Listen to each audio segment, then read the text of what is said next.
Oh man, half hour late. Good grief. All It right. happens. It happens. Hey everybody. Oh, long day today, but I'm here. We're here. Paul's here. Thank you, Paul, Mhm. for being so patient. Oh, That's hey, I've got amazing. nothing else going on. I blocked out this I'm time slot for sorry. us. No, I don't like I do not. This is so as a former administrator, I really, really do not like it when people show up late. And I rarely showed up late.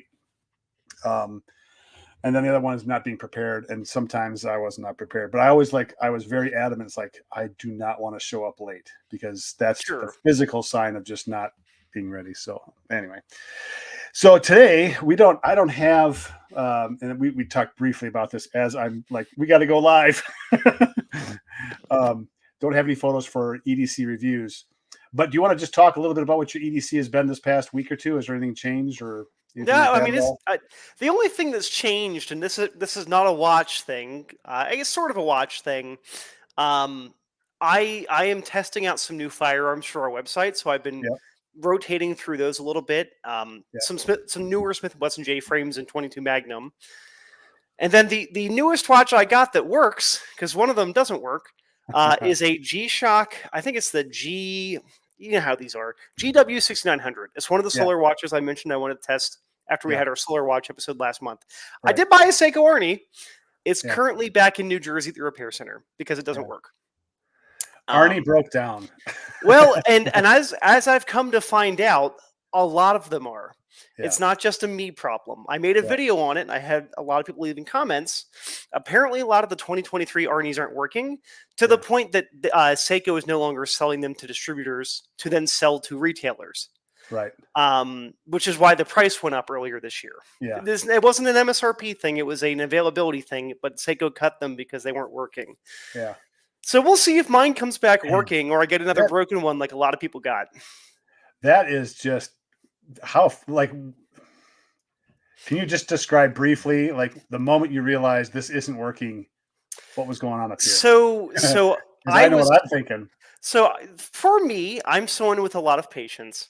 Yeah, And the way I looked at it is okay, this sucks. I'm glad it happened to me and not someone else because I can document it on our website and on YouTube. sure, sure. But what the issue is for our viewers here who aren't aware of it, because I didn't know about it until I got one that didn't work. When you take it out in sunlight, it's a solar watch. It charges the battery. On mine, when it got to the full state of charge, which on a Casio it'll just be a little thing on the display, it reads out. On the Arnie, you have to hold in one of the pushers, and it tells you the Mhm, battery. When it hit the full state of charge, it would factory reset the watch. mhm. However, it would do a weird thing because it's anti-digi. It would factory reset the digital readout, but not the analog hands. So the hands would be fine. They'd still be telling the correct time. Digital readout's wrong. It's reset it back to January 1st, 2019. That's what the modules are set for. It's the earliest date. Yeah, so needless to say, when you spend over $400 on a watch and it doesn't work out of box, it's funny because it was my most expensive new watch purchase, Yeah, right? So I'm like, okay, at my man. first Seiko, Yeah. it doesn't And work. when I saw you got the Arnie, I was like, yeah, like this is a watch since I've been a kid Mm-hmm. that it's like if you are a tough guy or you want to be a tough guy, you got to get the Arnold. Exactly. And so it has that aura in my mind forever for 30. Mm-hmm. It's got to be 30 years. Was it the 90s? When did that come out? 82 is when it came out. Or no, yeah, 82. It predates the 82? G-Shock by a year. Yeah. Really? Hmm.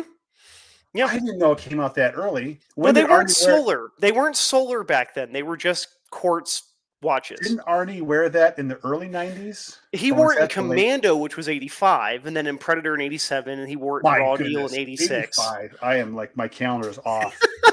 Well, thank goodness I'm a 85. big nerd for these old movies. I say old Oh for my these goodness. 80s Yeah, films because that I are was in old high yet. school. I was in high Hmm. school. Yeah.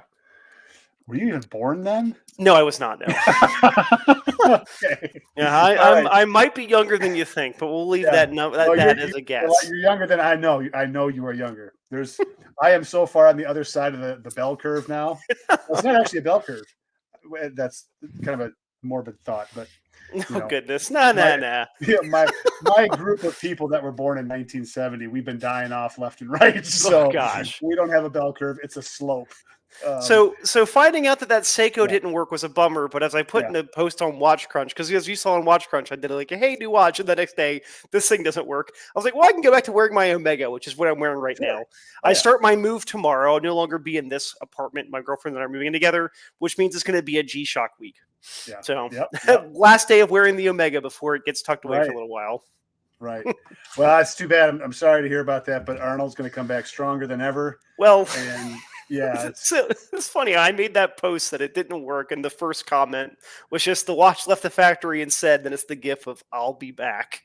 I'll be back. I don't know if you've ever seen some of his spoofs that he does on himself Yeah. with the Terminator. He walks around the streets of Hollywood and does that stuff. Mhm. It is. I think the guy is probably funnier than he is an actor. He's got think a so great too. sense of humor. Well, I mean, when you think about how going from military to bodybuilder to actor in the '60s Yeah. to all of that, I'm not too surprised because people like that tend to get pretty comedic as time goes on. Yeah, he's got a great humor. So, how about your EDC stuff for the last few All right, weeks? so actually, I have to show this off because this is something I'm kind of excited about. A couple of things that came in today, something to look forward to. And I'm not even sure what the model number is. It's two Casios. For some reason, I have gotten myself into the Casio vortex, and I have interests outside of Casio. And Casios are great for a lot of the stuff I do, Sure. especially like work. Like I came right from work into my studio. Okay. Which is just anyway. But this is the WS 1700. Oh yeah, the new one. Yeah. Yeah, this one came out just recently. This one is kind of a fishing tide, moon tide kind of thing, which I find very interesting. My oldest son wore it today. I said, hey, you wear this and let me know what you think. So, because he came in from Minnesota Sunday. So we've been kind of like, flying by the seat of our pants for the past 24 plus hours. But he wore it today and we get done with work and he says, Dad, I didn't even look at it once. How am I supposed to get some kind of like I mean, there is input opinion there that it was comfortable enough. He didn't think about having to look at it. There's some feedback there. Yeah. So it's a little thicker than I thought it was going to be. Yeah. Okay. But overall, it's kind of an interesting watch. I'm not a huge fan, as people will probably know, of the segmentation of the display. I have a hard time with it unless the information is pertinent. If I just have spinning wheels and cascading pixels across the floating fish on there. Yeah, I don't care about that. Yeah, the floating fish. Like I got that as a gag gift last year. The fish took up half the display. Yeah, so I don't really care about that stuff. So this one is a borderline. Okay, it's good. So it took a little while to get it set up. I think this would be a good one. It's a 10-year battery, 100 meters of water resistance, moon phase, all that cool stuff about tides and fishing and stuff. Bigger buttons. I don't know. I'm looking forward to this one. Okay. So then today it shows up in the box today. And I don't even know what the model number is. So let me look at the model number on here. The GA 2300. This is another new one that just came out. Okay. And Any digi. So I got the Casio. It's similar to the Casio I have, the GAB 2100. Where the handset is white and a little bit of gray and then black. Sure, so it's kind of a blackout set. This one has an X in the middle. Oh, nice. Okay, so it segments it up there to make it easier, a little bit more legible. So how do I turn this? Like this? Something like that. Anyway. That's going to be one that just doesn't show up great on camera until you get it. Oh, it's a negative display. Did I get the wrong one? Uh-oh. I just now saw that. But, good grief. But it's blackout, so this is totally tactical. See, it's funny. I don't think after my two solar watches I picked up, the one that didn't work and the one that does work, I don't think you'd like either this G-Shock or the Arnie. I think the Arnie is not one for me because the display is too small. Well, part of it too is if you want to use the functions on the display, you have to unscrew the pushers. And they are reverse threaded, so you have to trick your brain into threading the wrong way to unscrew them. Reverse threaded? So I'd say reverse. Does this have anything to do with it would be a left-hand thread. It would be a left-hand thread. So like you think, okay, righty tighty, lefty loosey, it's the wrong way, and then you have to unscrew them to cycle through the settings. Wow. And the 6900, I like it a lot, but there's the display is smaller than the G-Shock Square for it being a watch that's substantially bigger. One thing I ran into when you're using the timer, you can't see the current time while you're using the timer on here. You have to cycle back through to it. Where on all the squares, you can still have it gives you the time, just hours and minutes in the corner there.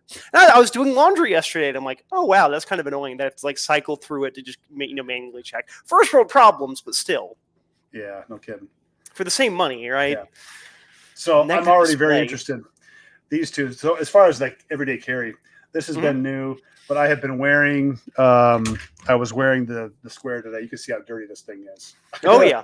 Hey, it's the way it's supposed to be. That's my G-Shock Square, and I take it in the shower. And when I shower, like it just gets clean when I'm done. So slightly off topic. You mentioned that I did a post last month on Watch Crunch about do you wear a watch in the shower? Yeah. Not like throwing on a watch to go hop in the shower, right? But just do you happen to hop in there? I short of death threats, people were not very happy with that post. Apparently, I've ruined every watch I own. I wear them all. That's why the water resistance is important. And they, gaskets dry out. Like I have yet to have a gasket dry out. Like how long are you in the shower? And how much soap are you using? They also said the steam, and I'm thinking I'm not melting my skin off every time I hop in the shower. But I told a friend, and he said, "Did you shower at 301 meters under the ocean? Is that why they were unhappy that you broke your watch?" I don't know about that steam. So it's like the vapor, water vapor. But you've got like you have to take a ridiculously hot shower for that to happen. Yeah, but that a Turkish bath or something. Doesn't that assume? Okay, little physics thing. Doesn't that assume that there's a gas exchange then between the inside of the watch and the outside of the watch? Yeah, that's what it sounds like to me. Yeah. But if you have a gas exchange, wouldn't you, under normal circumstances, have more humid air in the summertime, presumably, or spring, get into your watch? Like, isn't that part of the whole water resistance thing? Is you don't have that gas exchange under normal atmospheric pressures? Yeah. Generally. And then that's why you've got stuff like helium escape valves, which again, we are deeply unnecessary if you're not going, that kind of diving, but it's like that exists to help out to get the molecules out that can slip past gaskets. Maybe I'm wrong here, but it's just funny that people were ready to tar. I'm with you on that. No, I'm like, I guess I wore a shower today. Yeah, you gotta. I had sunscreen caked on this thing from taking it hiking. Yeah. Again, I'm gonna bring up where did it go? Where's the one I was wearing today? Come here. So. People wonder, like they ask me, like, "Are you getting paid by Casio?" No, I'm not getting paid. I've only gotten 3 things, none of them watches that I've put on my channel. So and actually, one of them is kind of cool. It's these magnetic infused charging cords. Oh yes, they can stick to things and not fall off. Yeah, well, they coil up on themselves. Oh, okay. So, the cord itself doesn't like get all tangled up all over the place. So that's coming out pretty soon too. But interesting. Yeah. EDC wise, last thing is my deluxe Tinker. Oh, I have my I don't want to take my belt off. I got my holster with my Gerber multi-tool. I've got my Olight Baton 3 flashlight with a pen. It's in a leather holster on my side here. But this is the one I use more often besides the wire cutter on my Gerber tool. And that's the deluxe Tinker. See, let me fish out of my pants pocket. I always have mine on me. My teeny little, I think it's the Woodsman. Or Huntsman. It's one of the old models. The Huntsman, yeah. Man, the Huntsman's awesome. I love the Huntsman. I've even used the corkscrew on there. I don't drink a lot of wine. You've used the corkscrew on that? Yeah. So this is a little tip.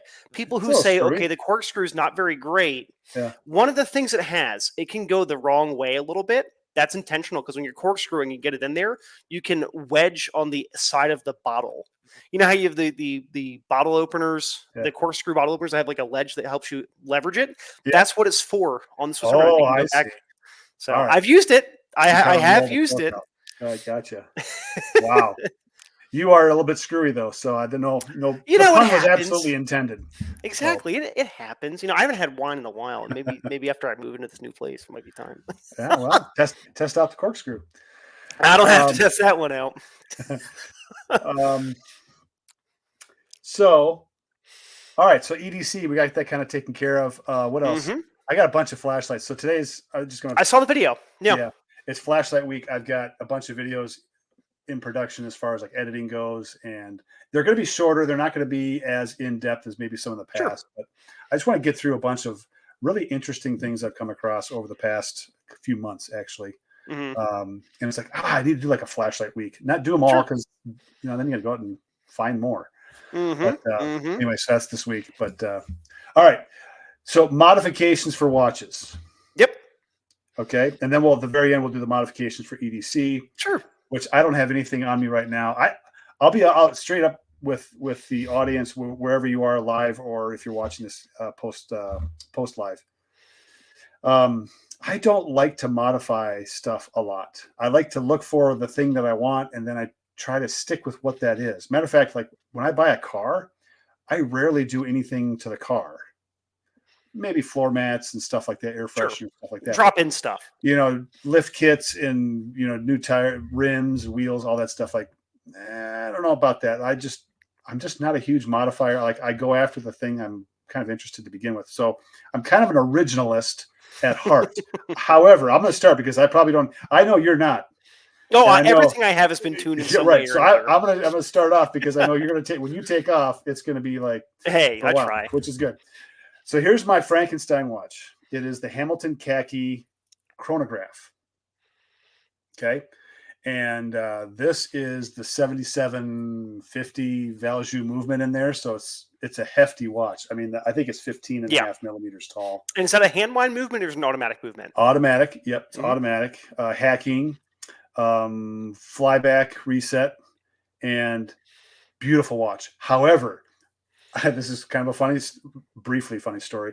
I'm playing volleyball with my wife at the school that she works with the staff, and I'm wearing this watch. I was wearing it all day, and as I'm wearing this watch, and I go out there and I'm kind of dressed up a little silly because it's like I'm the ringer that they brought in, which is not a ringer, by the way. So I go in there and I bump set one of the balls. And I feel the watch, the rotor in the watch, going like Mach 2. Because that's what these things are known for. When they take off, man, they take off. So that's something. But anyway, the modifications. So I've got I think it's Strapco Razor bracelet, which is super cool. So cool. I have to give kudos to Shane over at Relative Time because he put me on this with his Orient. And I swapped out the green leather strap, which green leather with a watch head like this, like to me that's too much metal up top. So this actually helps balance the weight out. It's a heavy watch, but I absolutely love that bracelet. Then I went to AliExpress and got an adjustable clasp. So this has the ratchet on the inside. I don't know if I can get that in there. Yeah, on the fly adjustment there. You can ratchet this way, which I thought, it's awesome, and I really love it. So this is kind of my Arnold Seiko type. There you go. Tough guy watch. Big old beefy watch. Love it. So that's one. And I have one other one. And this was one of the three things that I've gotten as far as like companies giving me something to review, which is the Artem strap. And they provided me 3 straps. And this is one that I've kept with the Wise Adamascus. Sure. Sailcloth. This is the most comfortable strap I have ever worn of this type. I mean, hands down. Like it came out like a piece of wood. Like I was like, oh man, this is way too stiff. Because if you look at the thickness, look how thick it is up by the watch head, and then look how thin it is down. Well, that means it'll hug the wrist really well, where you tend to get the wear on a strap, and then it thins out at the bottom where it's where you're putting your hand down and stuff like that. Yeah, look at how it curves. Like it's just natural. Like it's just it's wrapped around. Yeah, I mean it's designed well, right? So straps are kind of my thing with watches. I don't gotten into the inner parts, the innards of a watch. Although I did try to oil fill a Casio. What was it? It's their $25 analog watch. It's awesome. Oh yeah, the 100-meter water resistant one that has it has a friction bezel on it. Yeah, I have an idea for a cheap Casio thing that we can do in the future, but that can we'll discuss that at the end of the podcast. Let's not spoil it. All right, so that's Paul. Yes, sadly, that's me. No, it isn't. You've forgotten a big one. Relatively, what? Getting the alarm feature out of the Casio. Oh, the gray man. I've got that over here somewhere. That is a pretty big thing when you're modifying the guts of a module. That's what I thought of as the first thing. Okay, I scraped the. You're right. Thank you for bringing that up. I scraped and I just had a comment on that on one of the.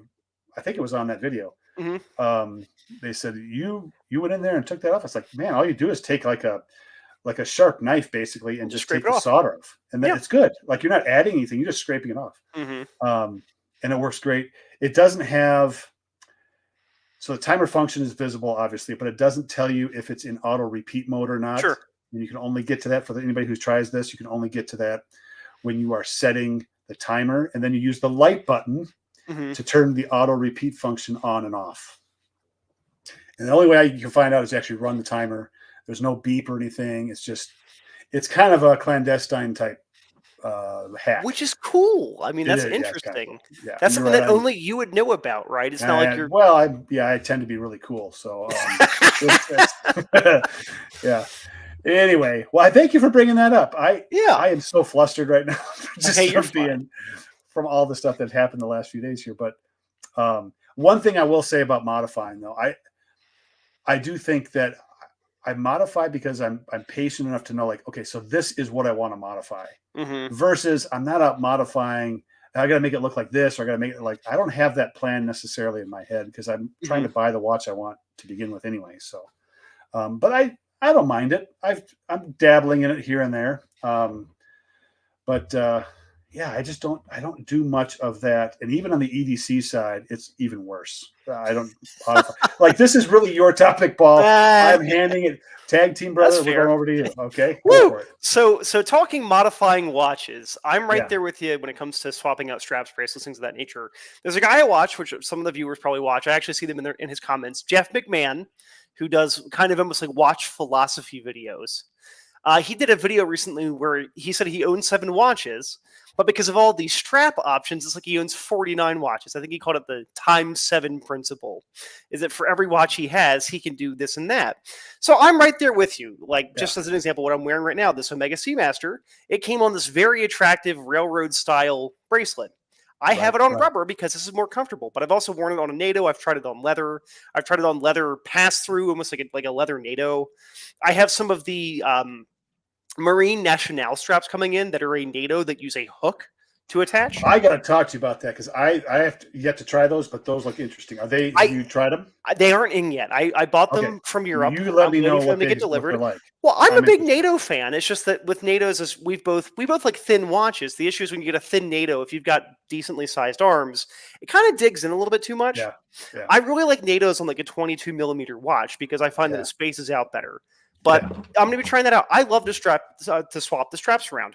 Yeah. For deeper modifications, and admittedly, I don't have the G-Shock I did it to, but I had a DW5600, the basic G-Shock. I replaced the straps with 3D printed lugs to be able to use a NATO. Did that. And then with the cheaper G-Shocks, the buttons are extra recessed. I literally pulled off the guts of the outer bit, that rubber housing for the G-Shock, and made some cuts to make it easier to get to some of the buttons. Yes, I might be compromising some of the strength of the entire watch, but we're talking about a little slit where you have the pushers to make it easier to set the time, right? Especially on the ones that don't have atomic timekeeping, it makes it a little bit easier.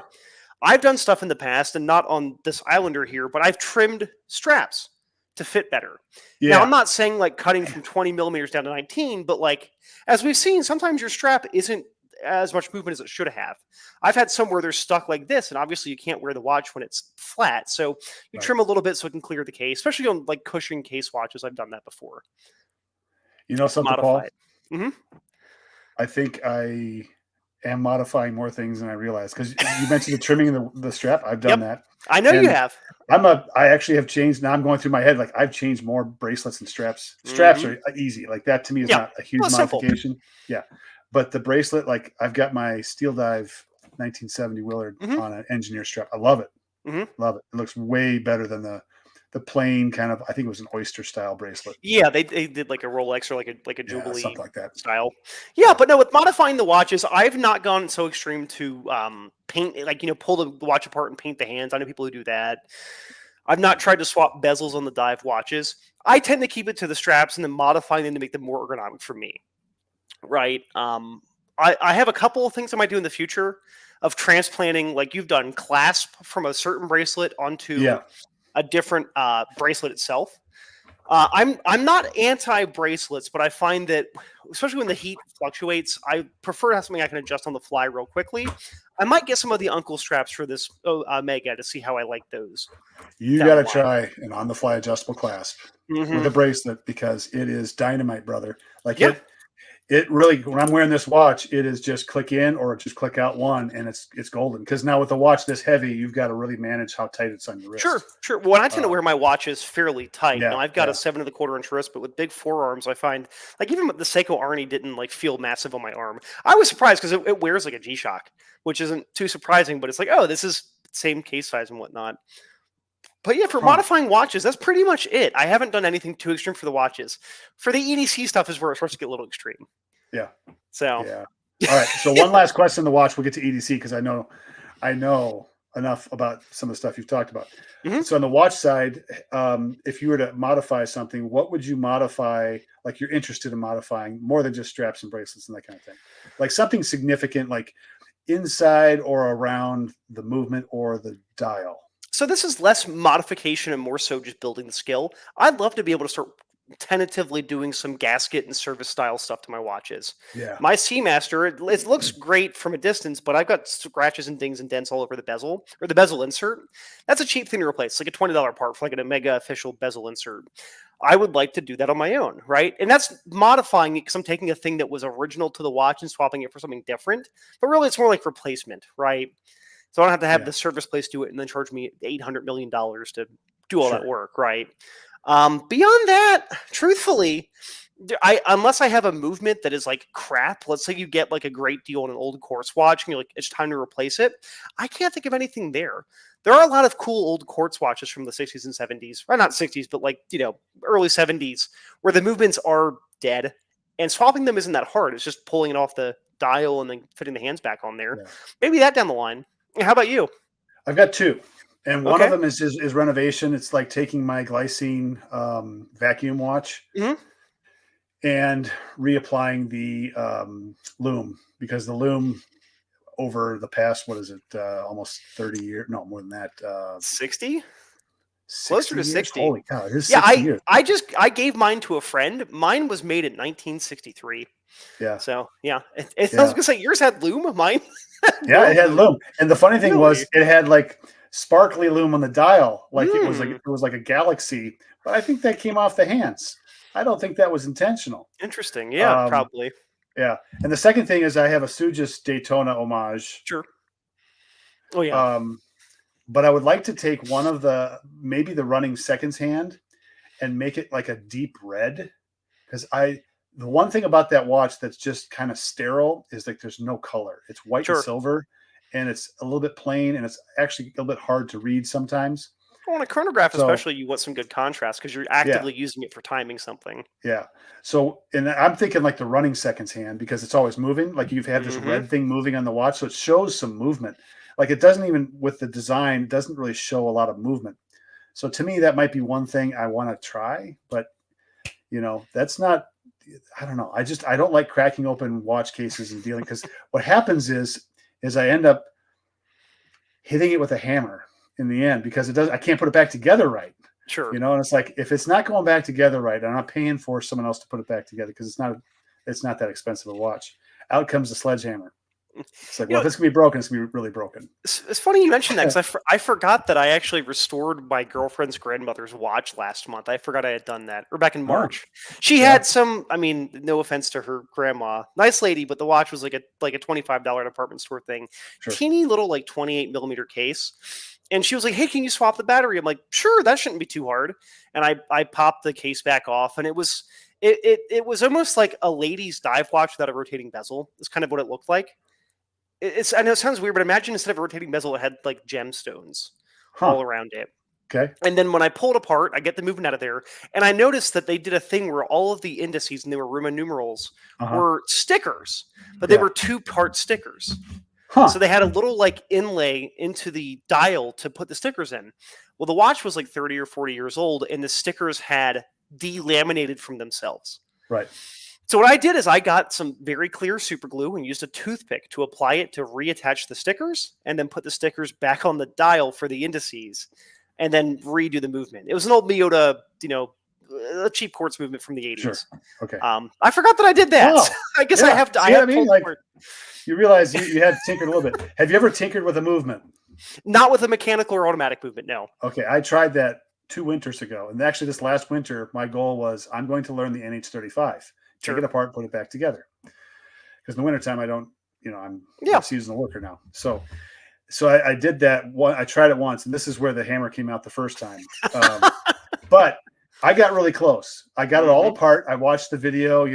There's all kinds of videos to do this. Watching the video, take it, set all the parts up, in order of when I took them apart. So when I put it back together again, and I could not get the balance wheel back in correctly. And I tried, and I must have sat there for a half an hour. Now this is after like 3 hours of doing this, maybe 3.5 hours. Yep. And so this last half hour, it was like, I'm done.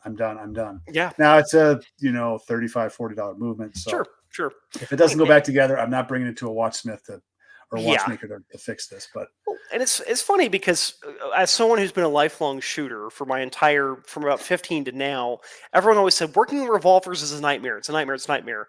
Well, since I got into watches, working on revolvers has been a lot easier than working on watches. Exactly. It is so cool though. Just getting into a movement, which I'm sure is similar. It probably a lot harder than working on a dial, the handset, that kind of thing.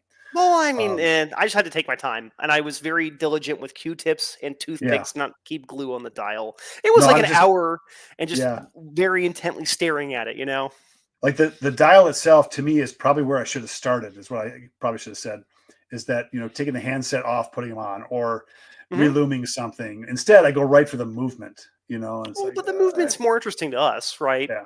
Because, truth be told, if we wanted to mod a watch, we could find a dial we like somewhere and just buy it and throw it on there, right? The reason for me doing this was because I know that maintenance is coming up in a few years. So if I can do this on my own and get the right oil, get the right technique down, I've got a bunch of NX35, 38s, 36s. Well, those are all generally speaking, fairly easy movements to work on. It's just that they are still movements that you have to learn how to work on, right? The easiest transmission to take apart is still a transmission that you have to take apart. Yeah. Right. So okay, EDC modifications. Now, Paul had probably sent. I did not even look. You told me you sent me some photos. Yeah, but I can get into the details. That you can. I have things that are fine to show and things that I will just use words for. So when it comes to modifying things that you everyday carry, EDC, there are things that you can do that are very simple. I would say drop in, right? They could be as simple as the flashlight I have here.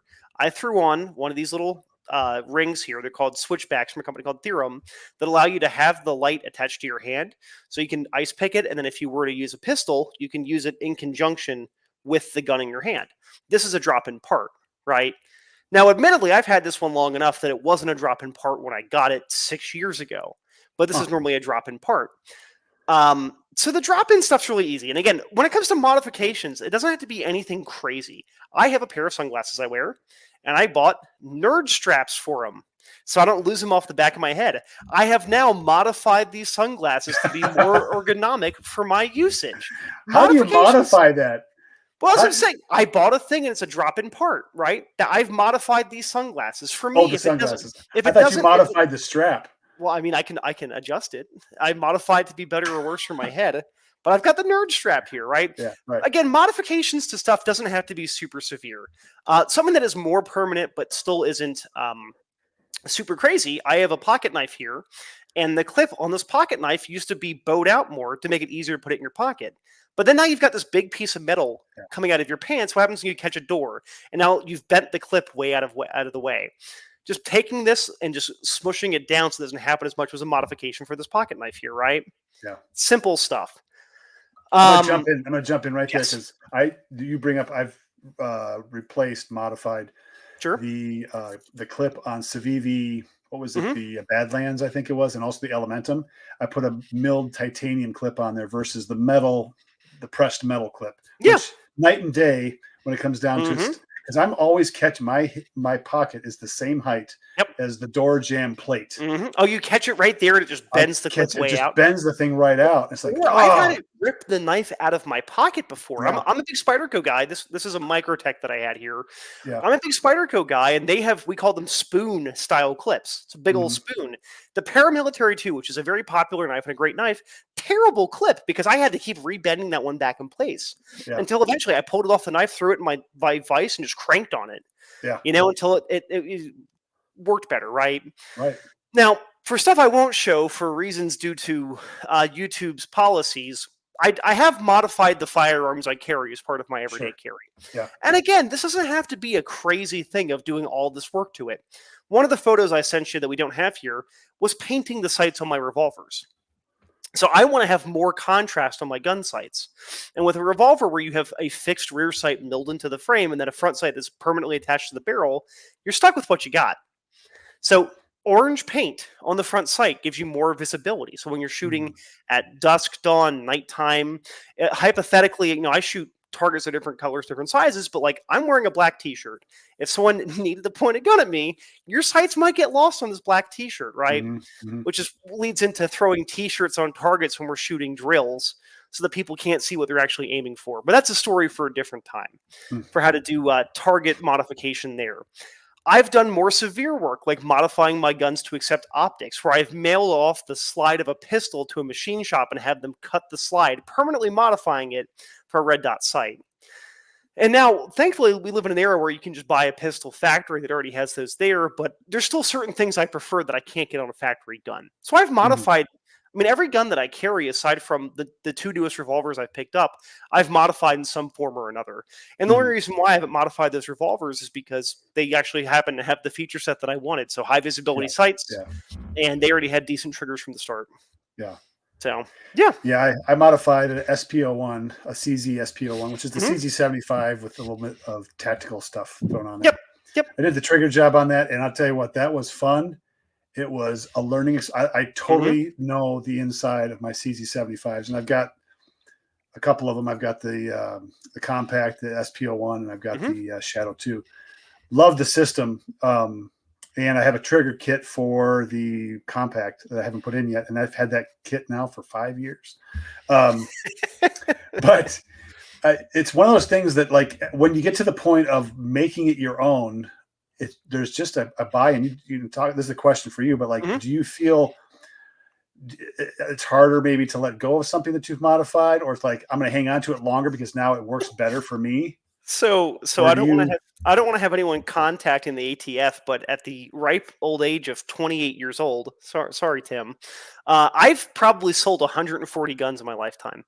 I have no emotional attachment to any of the firearms I own, aside from maybe one that I bought from a friend. Everything I have has been modified. I have sold modified guns that were not that I sold them because, like, it doesn't work after I've done work to it, but it could be, again, as simple as I'm a Glock shooter and I have a nice high grip when I shoot my guns. On the newer guns, the guns don't lock open because of the slide release height, mixed in with some springing stuff that they did. I have the higher slide releases on those guns, so when I shoot the gun, it actually locks open on empty. I've sold guns that I've done that too, as a drop-in part, right? But for me, it's all, I won't sell somebody a gun that doesn't work because I'm not a scumbag, right? But once I modified, as long as it's modifications that either can be undone or tastefully done modifications, such as quality work done to a slide to mill it for an optic, no qualms with selling it as long as I trust the person who's buying it. Yeah. I guess for me, like the trigger job in the SPO1, I would have a harder time selling it because I know that trigger job is the way I want it done, and it works well for me and what I was using it for. So it's like the practical part of this, I've resolved some issues that if I was to get something else, I'm right back into doing it again. And I don't know if I want to spend the time doing it, because that was not a short task on that particular modification. But truth be told, the CZs are not the easiest guns to work on. As someone who likes to shoot revolvers, 1911s, and Glocks, I would rather work on all of those than have to work on CZs. I don't like roll pins. I'm not a roll pin man. But the CZ is awesome. Did you ever shot one? I shot a lot of them, and that's why I'm not a huge fan of them. Are you serious? Yeah, I've owned Tanfolios and Jerichos, the Israeli and Italian guns. And I've shot quite a few 75 variants, whether it's 75Bs, pre-Bs, the SP01, the P01. I've shot the Shadow 2s. I've shot the TS, Team Sport Orange ones. I've shot the DWX. They have characteristics that I would enjoy, but I'm just not a huge CZ fan. If I'm going to be shooting a double action, single action autoloader, it's going to be a Beretta 92 for me, personally. Wow. We are opposite ends. I would never shoot a Beretta. I shot and carried one for a number of years, actually. Yeah. My pasta pistol. Yeah. It's such a unique. It's not the John Browning type stuff. With the tilt pit. The 92, yeah, it goes back. It dates back to the P38. Yeah. Oh yeah, the P38, the Beretta 1951. Yeah. But yeah, I mean the CZ, I have appreciation for the design. Yeah. One of my writers is a big CZ fan. He actually has a piece in the works right now comparing the CZ as to why the CZ isn't a descendant of the high power. It's influenced by it, but it's not a descendant of the high power. Yeah. It's closer to the SIG P210. But I mean, they're great guns. It's just that I've seen a lot of mechanical failures from them in the competition world, which is part of why I'm really. So this goes into modifying comes into repairing after a point, right? Where if you're modifying your guns, even if you get the guns factory, you'll have to start replacing parts eventually. Yeah. The CZs have a habit of chewing through your slide stop because that acts as your barrel retainer where it's it tilts there. And then the retainer plate on the back of the slide, those eventually wear out, and I've seen them shoot the firing pin out the back of the gun before. Not enough to take your eye out or anything, but that's also why you wear eye protection. Huh. It's not a big issue, but it's one that I've seen enough to be like, yeah, plenty of other guns out there for me to keep shooting. Yeah. Oh, they just fly. That's because I shot Glocks. I still have Glocks. I love Glocks. Glocks are great. They're almost indestructible. And there's so many things you can do with them now that you couldn't do even 10 years ago with Glocks. But man, the CZs, man, they fly. And there's a lot of parts. You're right. Yeah, you're right.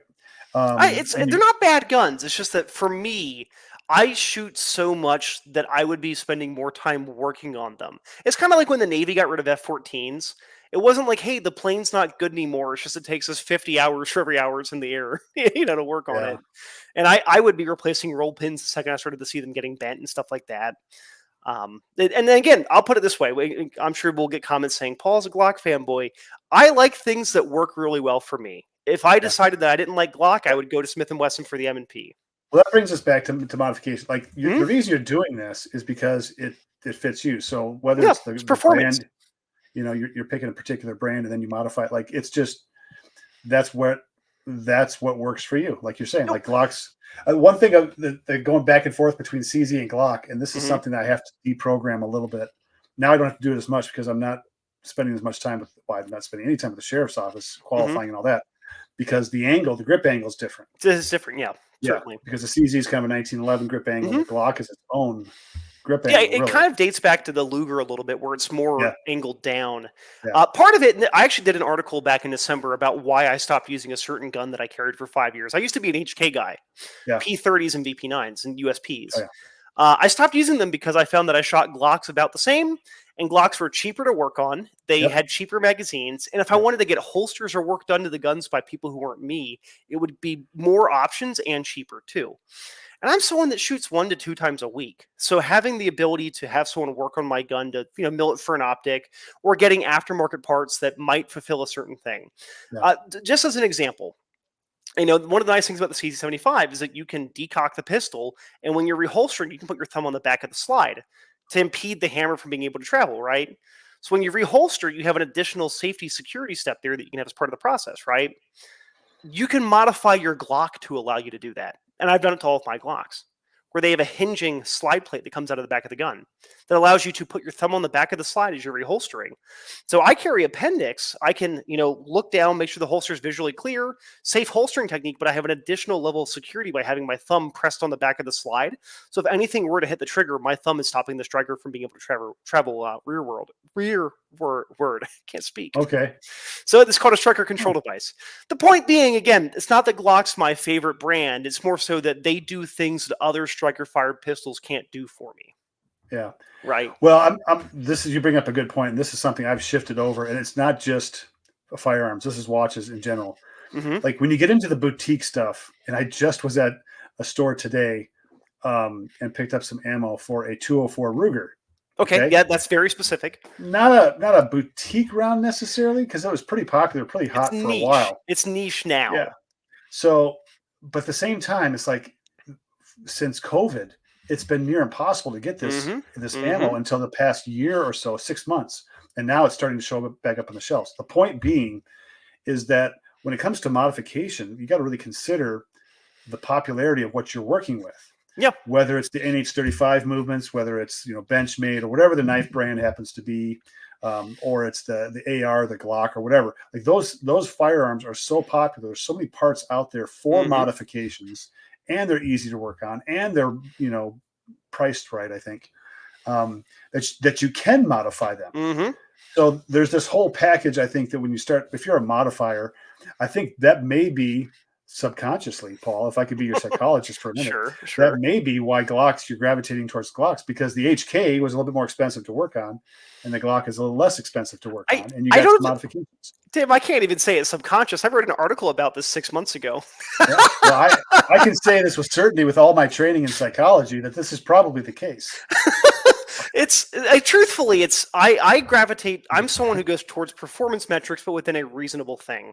Right. If I was just going for performance, I could carry a big steel frame 2011 that holds 1 million bullets and shoots super flat, but then it weighs 6 pounds and I can't hide it very well. Yeah. But I'm someone who carries a slim frame Glock with 16 rounds of 9mm in it, and then usually a pocket revolver, whether it's a 38 Special or a 22 Magnum. Right. And I have 2 guns on me that I could hypothetically use. And this is a topic for a different thing, but there's a pocket gun or your backup gun sometimes becomes the primary gun depending on the situation. Correct. Is all I'll say. There are instances where you can have your hands in your pockets, and then you already have a hand on a gun, where it'd be slower to go out for your primary gun there. Absolutely. When it comes to modifying the guns, I'm someone's like, I need good holster support. I need the ability to get more magazines readily. If I break something, can I get spare parts? Right. And with HK, it's like, okay, I break a recoil spring. I got a double nested recoil spring. Okay, that'll be $20 per spring, and then the guide rod is $40. Glock is like, here's the assembly for $20. Right. And the HK is more complicated to work on. I've toyed with the SIG P320. I reviewed 2 of them for our website. That was an incredibly complicated gun to work on because they did that fire control unit drop-in thing. It's almost like people talk about like body on frame for a truck, right? Where sometimes it's better. This was kind of the opposite, where it was like one solid like unibody thing. Since all the guts of the gun came out of the gun, that meant you had to work on this little like 3-inch by 2-inch brick instead of having all of the components spread out into the frame. It made it harder to work on.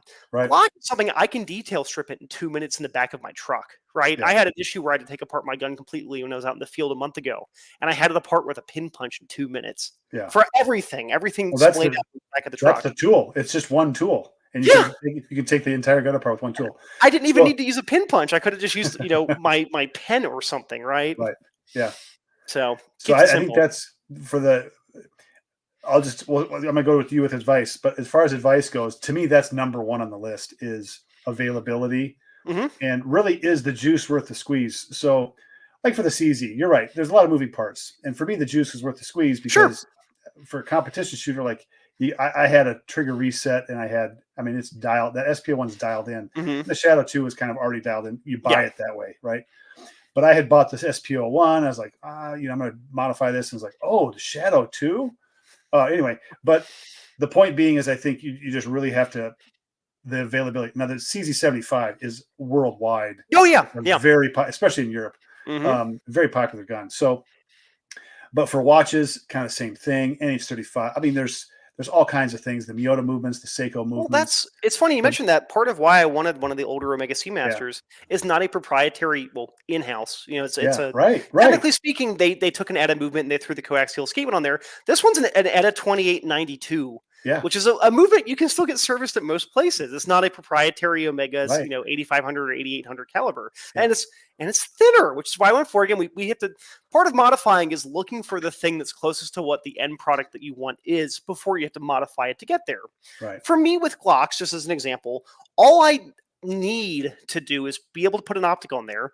And then I swap in 20 parts of trigger components to make the trigger not lighter. I don't care about the weight. I want it to be smooth. Yeah. Nice and smooth, crisp break. So I throw in $20 of parts from Ghost Inc., which is a company that's existed for Glock spare parts for 40 years now. They started making parts for Glocks back in like 86 when they hit the US market.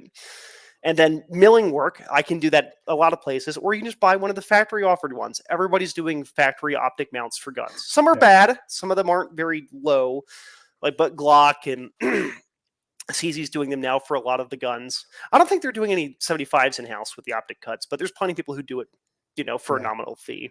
I think Cajun Gunworks does it. They're the big one for CZ work. Yeah. All of my friends who shoot CZs have, they buy a They're CZ and really they put good. $200 worth of Cajun parts in there. Oh, they're really good. I mean, it is so smooth. Mhm. The thing about the CZ is like it gets you close to the 2011. It gets you close to the staccatos out there. As far as like just flow of the gun. Like it's an amazing experience. It's almost like it's not a spiritual experience, but it's kind of close. It's fun to do that work too. I've owned a Wilson Combat EDC X9, which is like a $4,000 911, which I bought used and then sold it for what I paid for it. So I got a year of testing out of it without doing that.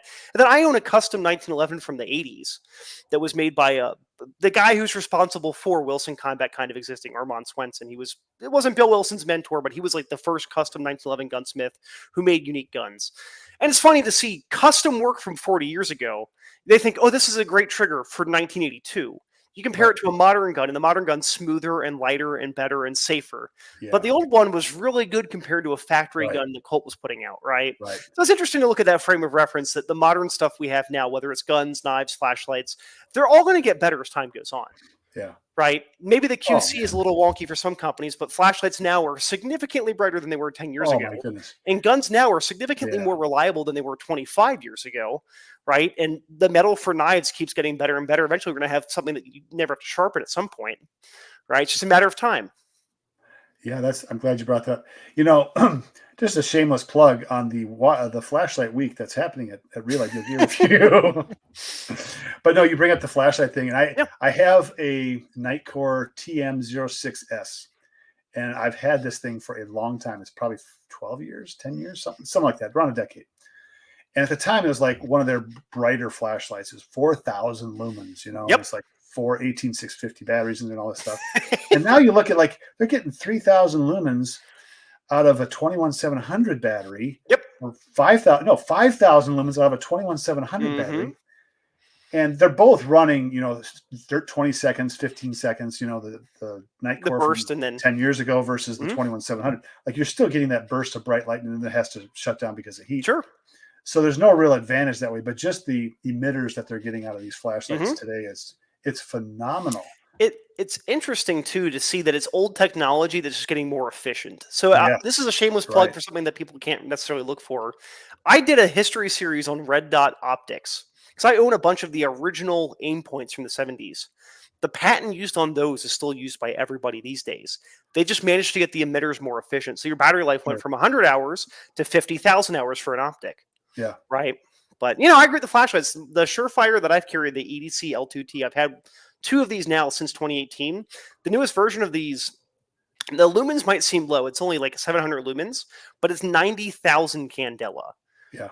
For reference, that's more distance than the high beams on your headlights, right? That's more distance than most lights you'd mount to a rifle or to a machine gun. 90,000 candela.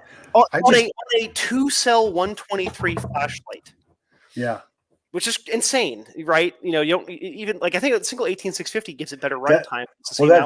It's basically an 18650, but it's not as efficient. The 123. Yeah, the 18650 has slightly more battery capacity because there's not space taken up by having 2 separate batteries with the wrapping and whatnot. I think it might be like 600 and then 80,000 with the 123s, and then 790,000 for the 18650. But that's a flashlight. I'm going to buy one eventually. But I like the form factor of this one where it's very thin in the middle, and then I have a big head. Okay, if I have it out here, I don't know if I can actually see this. Where is it? But it's a well tool. Have you heard of well tool?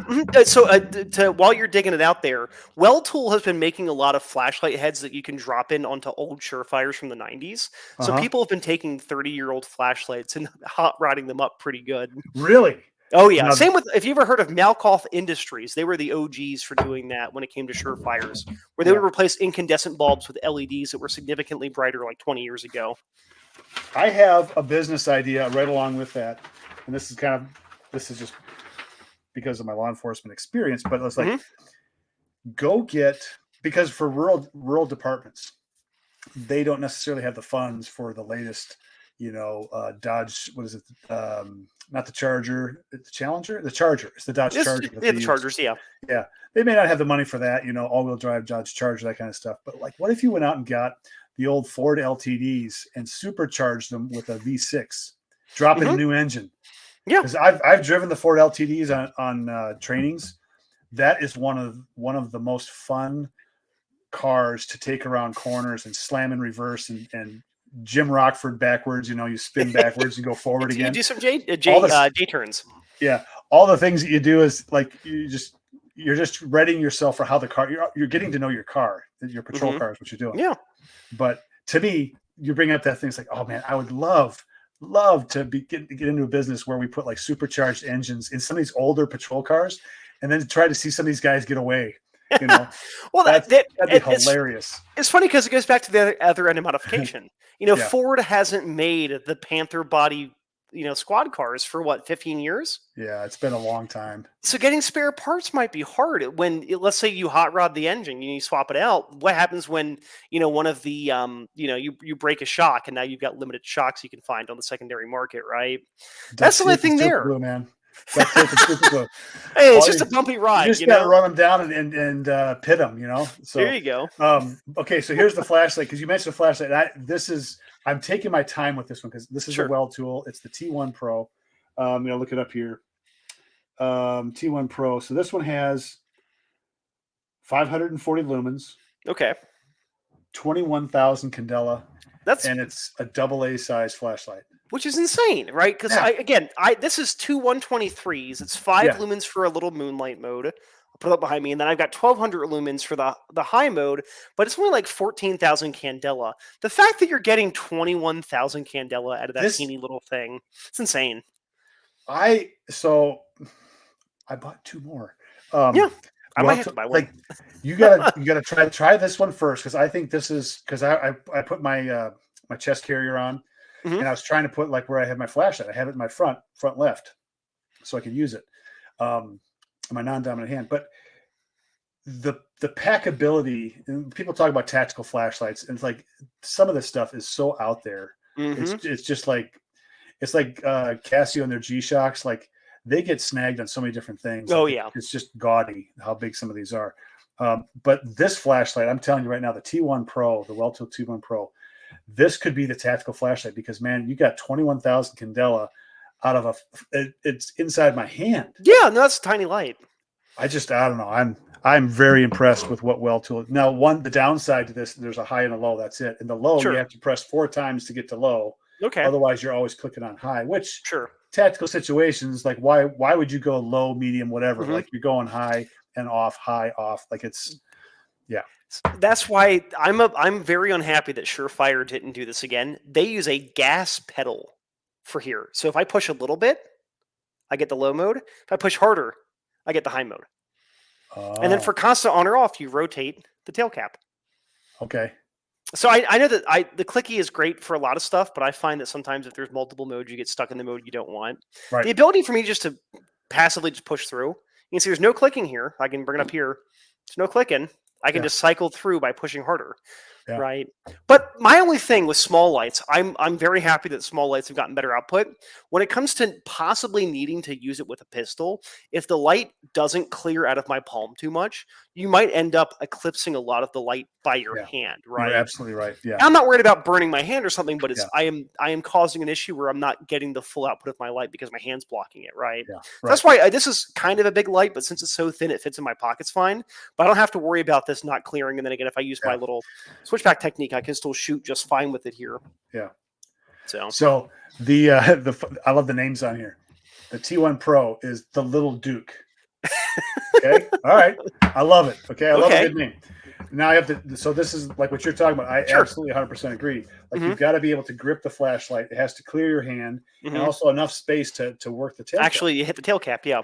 So if it's way in here, you're like bending your thumb in such a weird, harsh angle. If it has the bezel to protect it, and then those never work to actually protect the light anyway. Yeah. So So this has got the. But anyway, my point is this: I think they've got this brand, and it's not the only brand. There's a bunch Sure. of brands out there that do this, but I just love how they're doing this. And it's, again, it's on and it's high and it's off. That's it. Yeah. And I'm getting used to that because I've always had flashlights. Well, the one I had for duty carry was a night core, and you'd set the mode on the side switch, and then you'd use the tail switch for on off. And so I always had it on high, tail switch, it's all good to go, right? And you can't modify the mode until the light is on. Yeah. So it won't get bumped in your carrier or something. Yeah, it's not going to get hit by my, wrestling with somebody, that stuff. So the point being is really tactical is super simple. It has to be on and off. Yeah. And maybe strobe, and that's about it. That's about it. And that's the thing is that the phrase tactical, the word tactical is such a buzzword and has been for like 15 years now. People forget that tactical means pertaining to tactics, right?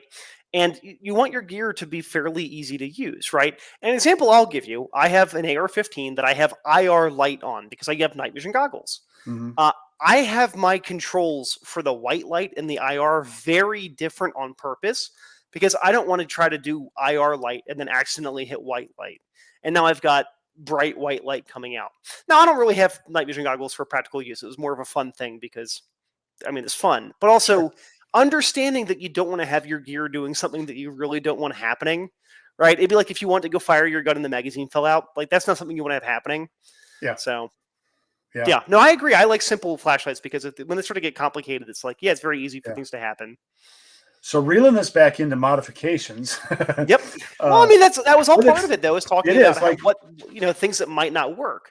Well, tactics is part of it. So when it comes down to EDC gear or when it comes down to a watch, how you're going to execute the use of the watch.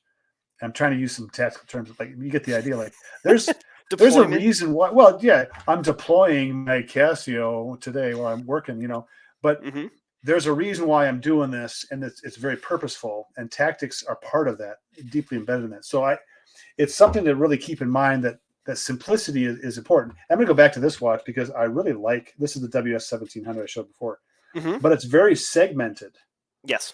So it's harder to use. So tactically speaking, there's some things on there that's good information, but what do I really need this for? And that's what my oldest son was telling me today. He's like, Dad, I just want the time. And he pulls out his phone. He's like, here it is. Yeah. I'm like, yeah, but you had to pull the phone out. All I have to do is when I'm working, just look at my wrist. I'm done. Exactly. So there's a time and a place for watches, and there's modifications that can help the watch be more useful, more tactical speaking. Like, it has a purpose that's really executes a plan very well. Yeah. And then there's stuff that's just like, there's just too much crap on it. I see guys that were coming into our unit that had all kinds of stuff on there. It's like, I want to see you get on the ground and shoot now. The second that happens, we call it having a yard sales when people start leaving a trail of gear behind. Well, you're like, you're 12 inches off the ground because you got so much crap on your chest. Like, if you're being shot at, you need to get down. Yep. So anyway, that's all part of the thought process, I think, around modifications. Like, whatever you do to your carry gear, chest carry, stuff in your pockets, whatever it is on your belt, just needs to be thought out, and really, take the time to wear it, take the time to use it safely, practice with it, modify those positions. I was modifying my utility belt, my duty belt, periodically because, like, do I want my cuffs here? It's like, and what kind of cuff carrier do I want? Do I want it open? Do I want it snapped? And I found I wanted it snapped. For some reason, I just liked it snapped. A lot of guys were wearing like Kydex cuff carriers that were holding it really well, but it's like when you really get into it with somebody, easy to get it out. I don't know, get it out or it falls out, because there's nothing physically to really hold it in place. But anyway, that's my wrap up on the modification thing. I agree 100% there is the thing is the reason why I modify stuff is not because I'm like, it has to be special for me. I think of that meme where it's all of the Buzz Lightyears on the shelf. It's like, oh, I've got a Glock with a red dot on there. And it's like all the Buzz Lightyears. Like, no, I did it because I perform better when I have certain tools, right? I modify things to work better for my niches. Now, as we've both seen when it comes to anything, people can overdo stuff, and then the Yeah. thing stops working properly. If someone modifies your watch, now the movement's not working properly, or they did something and now the strap wasn't very well made and it falls off, and then they shatter their watch. Right? Firearms, we routinely see people who do so much work to the gun that it no longer works properly. Right? Flashlights, people might do something and then they have a faulty cell that explodes or something right like that. Right? It's making it personalized for you, but not because you're trying to give yourself flares, to make it work better for certain instances, right? Yeah. That's why I have some guns that I have not modified heavily, because I know if I do it, that would compromise reliability, accuracy, things of that nature, right? But I'm right there with you that you also have to go and test stuff. You can't just do things in a vacuum and expect them to work the way you wanted to. Yeah. So that's why this is on a rubber, or wording there, phrasing there. This is on a rubber strap. And I've had it on NATOs, I've had it on different ones. Yeah. And some work, some don't. I find Yeah. that I don't like quick detach on my rubber straps, because Really? I find that sometimes I have it on this one because they're lower profile, but I found that sometimes they can bump my wrist. And it's one of those irritating things that it's such a Really? tiny little ball bearing nub, but it's enough to cause irritation, especially when you get sunscreen and sweat up in there. You should ease off the sunscreen, Paul. No. My farmer's tan is coming in, and I've been putting on SPF 50. So you've got the double watch tan too. Yeah. Oh yeah. A little bit. I don't have too much here, but the farmer tan is really coming in. Because I've been wearing long sleeve shirts up until I think the end of last week, because it's been in the 40s and 50s. Yep. So I'm getting crisp. I was telling my oldest son, it's like we had such a cool spring, and the sun gets higher and higher and more intense. And then when the clouds cleared off, it's like, oh, everybody's wearing their t-shirts and whatever, and we're just getting bacon fried. Yeah. Like we are so cooked around here right now. It's good. It's good, but I mean, we don't live that far away. Last week, Right. it went from wonderful. I was doing house tours, 85 degrees. Next day, it was 30 degrees and snowing. Yeah. So that's the joys of living in the West. That's the Pacific Northwest, man. The mountain life. You never know. I told my son, we live like right next to a mountain. I said, you got 20 minutes. As soon as you see a storm cloud, you got 20 minutes because it's going to hit. Mm-hmm. But anyway, well, thank you, Paul. Any last words of advice or wisdom? Life phrases. Anything about your website? Anything that's going on? So for the website, I've got a couple of pieces I'm working on. I've got a big pocket pistol article I'm working on. I did one last year where I tested the LCP 22, the LCR 22, the Smith & Wesson 442, which is their 38 special, and then a Beretta 21 Bobcat. This year, I have 4 new guns I'm testing, and that piece should be out pretty soon. And then I still have the full review of the Islander Port Jefferson GMT coming out. I did purchase it. I own it now. I want to see that review because I am very interested in that watch. Well, I didn't realize it, but this is the most expensive watch the Islander has ever made. And it's still sub $600 for a watch that has a Miyota 75 GMT, Traveler's GMT movement. And honestly, the build quality is on par with my Omega from 25 years ago, honestly, I think the finishing on this is better in some ways than my Omega is. And yeah, it's used, but like the finishing is finishing, right? The micro brands and some of the Chinese stuff that's coming across the Pacific is so good that I really think people need to back off their, luxury watch pedestal and like really take a look at some of this stuff and like, it's not luxury watch quality or components or whatnot, but it is pretty dang good. Well, after my experiences with Seiko, I was not buying a Seiko because the micro brands did a better job at Seiko than Seiko did. And after my issue with the Arnie, if I get that thing back and it's working, I'll keep it. But that's going to be the last Seiko I buy, because why would I buy a Seiko when I can buy an Islander for the same price that has better specs and won't be defective out of the box? I know somebody will have looked at it to make sure it works before they mail it to me. A Seiko NH35 and a AliExpress NH35, and then you look at the quality and construction and the sapphire. Like Sapphire, they don't put Sapphire in any of their low-end watches or low-price watches. You say low-end, but the MSRP on the Arnie is $525. No, I was talking about the AliExpress. Well, but even what I'm saying is that you can look at a Seiko, and it's like, I agree. I mean, obviously, there's different factors there where, without getting into the AliExpress, not rant, but discussion, like a lot of those companies aren't paying for the design work, right? It's not like they're copying necessarily, but it's more they're using tried and true design, so they don't have to pay a designer to design it, right? Yeah. But like you brought up the Steel Dive 1970 earlier, the Willard. That's like an insane value for the money. If you get one that's regulated relatively okay, it's like those are on sale for like $40 or $50 during the sales, right? Yeah, That's insane compared to what it would cost to get a cushion case Seiko from Seiko these days. and Like the it price has the difference is so much Seiko cheaper. movement in it. Like Seiko movement, sapphire like, glass. okay, so the movement is the part that's going to break. It's not necessarily going to be the sapphire. Your case is not going to break. The crown, okay, what? But the part that you're actually getting, the one part from Seiko that has the potential for the most issues, and it's a Seiko part. So this is where it's like, I don't know. Seiko is either brilliant or I don't know. I think they've been resting on their laurels from what I've seen, because this whole Arnie debacle, with the fact that I had people who didn't use Watch Crunch, who made accounts because they Googled "my Seiko Arnie isn't working" and found my post.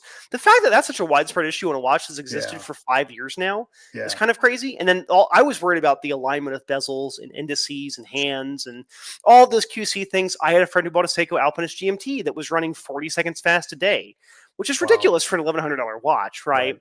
And so that's why I hesitated on buying Seiko.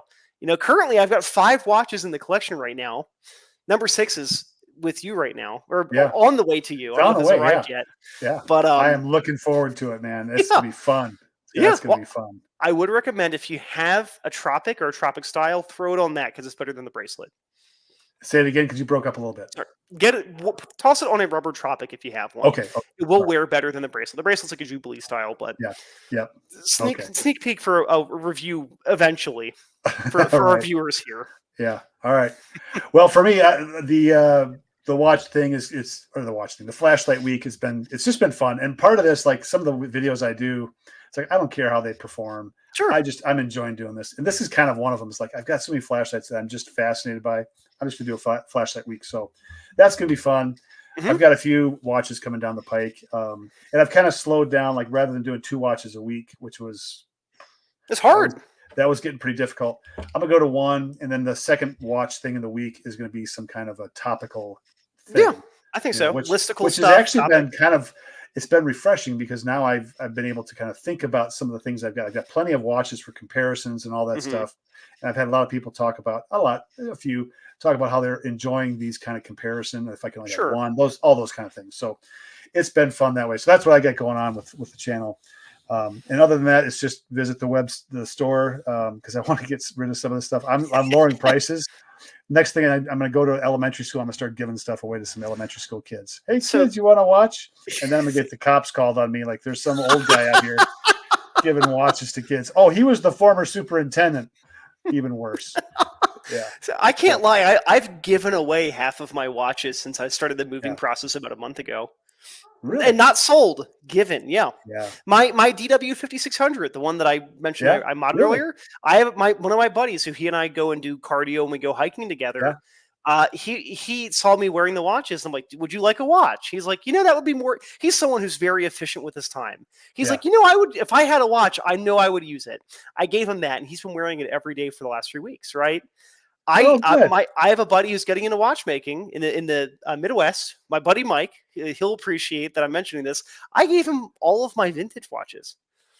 So he got my glycine vacuum and a couple others. Oh, you gave the glycine vacuum away. So he has massive arms, so he won't be able to wear it, but it'll be a fun thing for him to tinker with. Yeah, it's such a cool... Vacuum's cool. It's just, I wasn't wearing it, and I'm someone that if I don't wear it, I don't keep it. Yeah. As simple as that.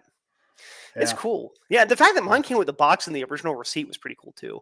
Yeah, that was... It's got such an interesting design, the way it's designed. I look at the watch on and I don't wear it a lot.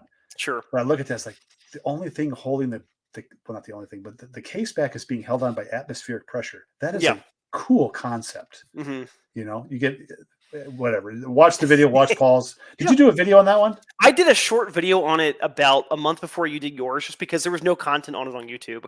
Okay. I bought it on eBay. I paid, I think, $180 for mine because it had crappy photos and no one bid on it besides me. Yeah. So I was like, there's no video. So I just did a real quick thing when I was doing some, I reviewed the Glycine Combat sub start of the year, but I had been wearing it for 6 months last year. So I'm like, I bought another Glycine. Let's do a little video on it. Yours is way more in detail. Yeah, I went a little nerdy on that one. I'd gotten Well, the history a little bit. that's one of those watches where if you're not nerdy about it, it's like you probably don't know Well, what that's you why got, you get right? it. Exactly. That's why you get it. Once you find out, like, oh my goodness, this is pretty cool. And then the watch itself turned into this other company, which is just an extravagant. I mean, hmm wow, the stuff they sell now. I forget what the name of the company is. But anyway, it's the family has moved on into Yeah, this ultra high luxury type stuff, which is really, it's. I mean, really cool stuff. it's interesting to see the history because I like vintage watches because you can get a lot more for your money generally. But then you have Yeah, to deal with the fact that you might have to service it or it might not be perfect, exactly. right? If you wanted to Exactly. get a Hamilton dress watch now, you're looking at $400 or $500. If you want to get a vintage one that is, has proper raised indices and Hmm. things like that, $200, right? And Right. those are still fairly simple to work on. So Yeah. I'm a sucker for the vintage stuff. Again, my favorite watch that I own is 25 years old. I'm older than it, but it's neo vintage, as the kids say these days. Barely older than Oh it. yeah, something like that. All right, Paul. Time to go. I haven't had dinner yet. I went right from the truck into the camera. I apologize to everybody who's made it even this far for being late to the show. But we're gonna do this again. We've got a whole Mhm. list. Paul and I've been working on A the whole list. pile of Yeah, topics. we got some cool stuff. And Yeah, Shane, we're gonna get Shane in here and sweet. talk about things too. So He's been doing some great stuff lately. yeah, he's got some interesting watches that he's come across, and also Dave over at Just the Watch. Like Mhm. those two guys, I watch those guys probably the most. Anyway, so all Well, right. Well, thank you, Paul. let's close out with that then. So Yeah, who are you watching the most right now for your watch I content? okay. So watch. I have not been watching a lot of watch content. I think it's been um, the Gentry. Was it Mhm. TGV? I watched him. Tristano. Yep. Yeah. A little bit of Mark over at Long Island. I have a hard time watching some of this stuff because he's coming out with new watches and he hasn't been reviewing a lot of, as far as I've seen anyway, a lot of existing watches from other Yeah. companies. And Yeah. so that just in my mind just plays with like, oh, this is a sales pitch kind of thing, Well, I which mean, is fine. That's what he's doing, but yeah. that's the company he runs. But Yes. it's just one of those things. But Dave and Shane, I'm kind of dialed into what they're doing. I've watched a Sure. few of your shooting videos, so Yep. I've Yeah. been You've watching been that. leaving comments. Thank you. I've been Yeah. shooting a new Smith and Wesson. Say new. It's older than you are. A Smith and Wesson Model 19 that I picked up last week has been my recent Okay. thing to shoot a lot. But yeah, for me, I would say I mentioned Jeffrey McMahon, who does kind of like video essay philosophies about watches and how he's a 62-year-old watch addict, former bodybuilder. And then I watched TGV, and again I watched Dave and Shane. I have people set to notification boxes so I can see who's uploading. I've been Well, trying to be more deliberate about what I watch. Where it's like if I'm going to watch, I want to interact. It's not just a matter yeah. of watching and then never leaving a comment or doing anything like that. Yeah. A deal just showed up. Let's see. What do you think of the G-Shock MTG M900 guys? Want to buy it? Oh, man. MTG M9. So MTG, that's their high end, right? That's their luxury. You want to look that one up? I'm doing it right now. Yeah. I think the MTG is their high end stuff. Is it? I mean, I'm looking at it right here. It's MSRP is No, 170. It is. I'm wrong. It's certain. Am I wrong? Or yeah, I got the MTG M900 DA/8 here. Okay. All right. Yeah, so What am I thinking of? I'm I don't thinking know of if something you're else. able to see it here. I don't know if you've pulled it up on your end. It is very I'm gonna- 90s. It almost looks like a Timex Iron Man a little bit, where it has a circular dial shape, but kind of almost like an egg shape for the case.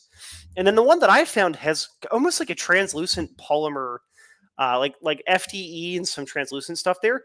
I think you'd like this one because the time is Huh. massive on here, Yeah. right in the middle of the pulling watch it up. there. Yeah, yeah. MTG M900. Is that the one we're looking at? Yeah, I'm looking at the one right now. I've actually become a fan of having the light button right in the middle of the case.